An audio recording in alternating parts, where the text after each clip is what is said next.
Assalamualaikum warahmatullahi wabarakatuh. Perkenalkan, nama saya Umar Cogi Saraputra dari Instrumentasi 2. Pada kesempatan kali ini saya akan menjelaskan mengenai bellows. Pada kesempatan ini saya akan menjelaskan mengenai beberapa poin, yaitu definisi, konsep pengukuran, metode pengukuran, cara pengukuran, implementasi, dan studi kasus. Apa itu bellows? Bellows merupakan suatu elemen elastis yang fleksibel pada arah aksial, di mana bellows merupakan suatu sensor tekanan yang bersifat elastis. Dengan sifat bellows yang elastis, maka akan didapatkan hubungan linear antara tekanan dan simpangan. Bagian dari bellows.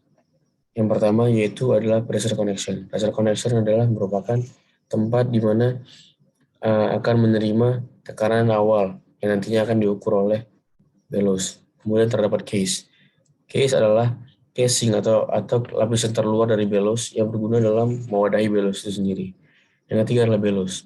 Bellows adalah bellows yang itu sendiri. Spring adalah pegas yang terdapat dalam bellows untuk mengembalikan bellows pada bentuk awalnya.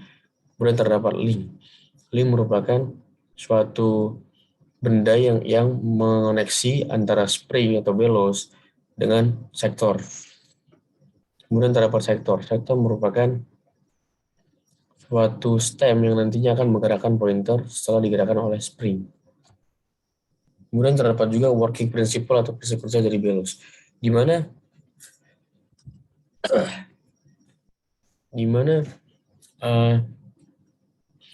bellows pressure gauge ini terdiri dari besi yang tipis dengan sisi-sisi yang memiliki kemampuan untuk memanjang ataupun berkontraksi. Jadi dengan satu sisinya yang tertutup dan satu sisi yang terbuka, maka bellows akan berkontraksi ketika terdapat tekanan yang menuju bellows. Artinya, pada saat tekanan masuk ke dalam bellows, maka bellows akan berkontraksi, yang kemudian akan menggerakkan sektor yang nantinya akan menggerakkan pointer itu sendiri. Next. Konsep pengukuran bellows. Yang pertama, yaitu adalah connection pressure, di mana connection pressure akan menerima pressure dari luar yang nantinya akan diukur oleh bellows. Kemudian, tekanan tersebut akan disalurkan menuju bellows, yang membuat bellows akan berkontraksi, yang nantinya di mana terdapat kedua bellows, yang nantinya yang satunya adalah berisi tekanan vakum, satunya berisi tekanan absolut, sehingga menyebabkan menghasilkan delta P atau differential pressure, yang nantinya akan dimasukkan pada pneumatic transmitter sehingga menghasilkan output berupa pneumatic signals. Metode pengukuran bellows. Metode pengukuran bellows dibagi tiga, yaitu adalah tekanan relatif, absolut, dan diferensial.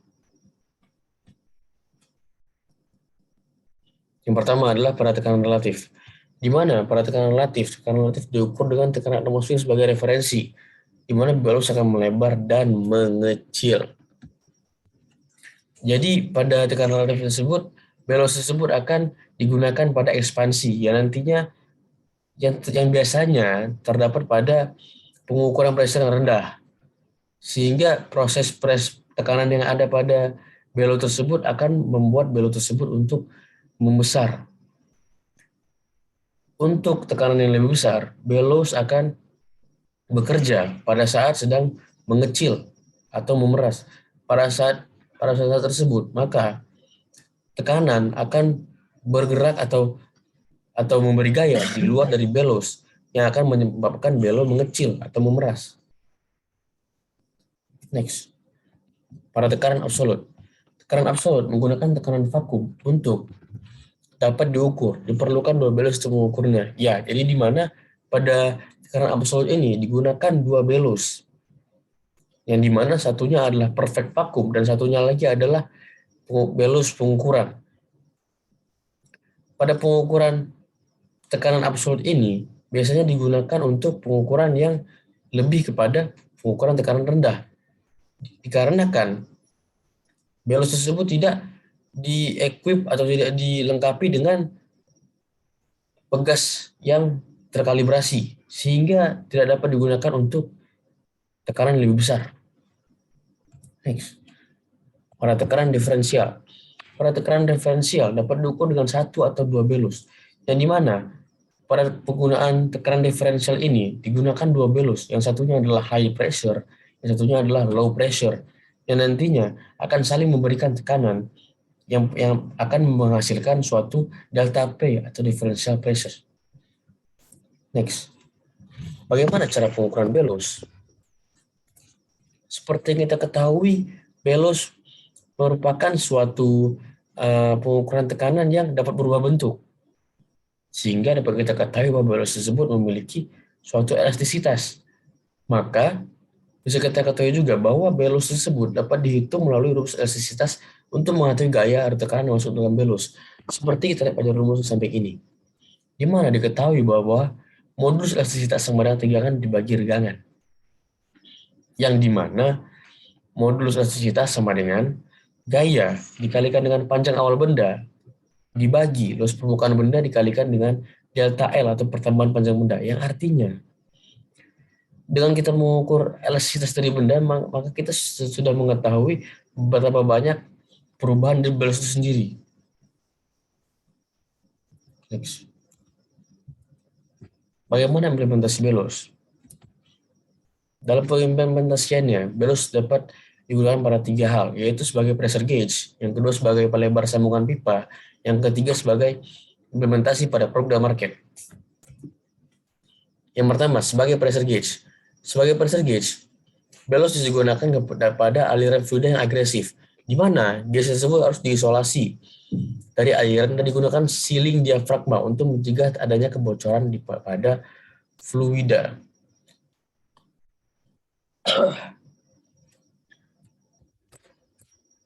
Jadi gini, sebagai pressure gauge itu, dia itu hanya digunakan pada fluida yang agresif dan juga harus diisolasi, karena jika tidak diisolasi maka akan terjadi kebocoran pada fluida atau pada aliran fluida gitu.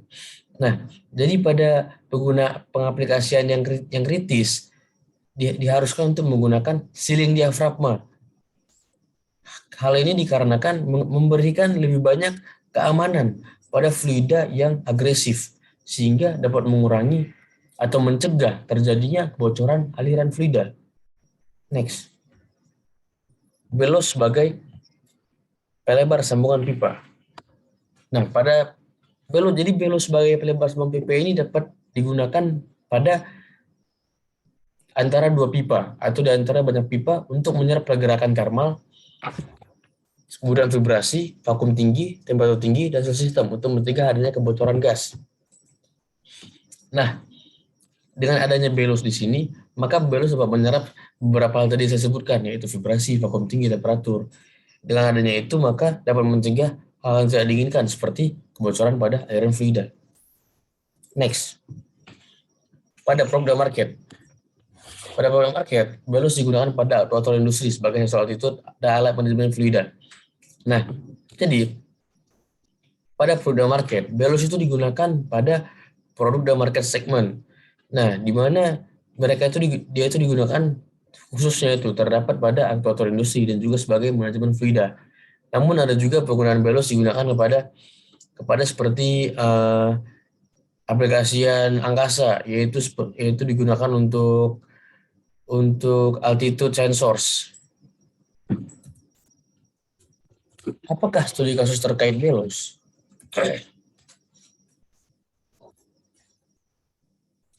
Pemasangan belus tanpa kalibrasi range yang sesuai dapat menyebabkan terjadinya patah pada belus sehingga menyebabkan kerusakan bahkan kebocoran pada aliran. Seperti yang kita ketahui, belus bekerja menggunakan sebuah elastisitas, di mana menggunakan spring atau pegas yang terbuat dari besi. Sehingga apabila tidak dilakukan kalibrasi range, sehingga apabila belus bekerja di luar range, maka secara otomatis elastisitas akan terlalu memaksa, sehingga menyebabkan spring menjadi patah dan hancur, menyebabkan pengukuran menjadi tidak valid. Seperti ini grafiknya. Antara gaya dengan pertambahan panjang pegas. Seperti ini kita lihat di sini. Terdapat daerah elastis dan juga daerah plastis. Yang dimana pada pemberian gaya pertama, pada saat pemberian gaya sudah mencapai daerah A atau batas linearitas, maka kemampuan dari alat tersebut masihlah bagus. Namun ketika sudah sampai di melewati daerah plastis, maka kemampuan dari pegas sudah mulai diragukan. Apabila terus dipaksakan, maka akan sampai ke titik C, yaitu titik patah, yang nantinya akan berpengaruh kepada pengukuran. Kesimpulan, dari presentasi yang telah saya lakukan tadi, yang telah saya berikan, maka dapat disimpulkan bahwa belos merupakan suatu alat pengukuran dengan fungsi yang bermacam-macam. Seperti yang kita ketahui, tidak hanya sebagai sensor, belos juga berguna dalam seperti penyambungan pipa dan juga seperti sensor altitude. Sehingga dengan adanya belos, terdapat banyak fungsi, sehingga dapat sangat membantu dan juga dapat sangat membantu dalam bagian keamanan, seperti penjemputan pipa tadi. Dengan adanya belos, maka fluid yang agresif dapat ditangani dengan baik. Maka dapat kita katakan bahwa belos termasuk dalam salah satu alat atau sensor pengukur tekanan yang sangatlah baik. Terima kasih atas waktunya. Saya Sauki undur diri. Assalamualaikum warahmatullahi wabarakatuh.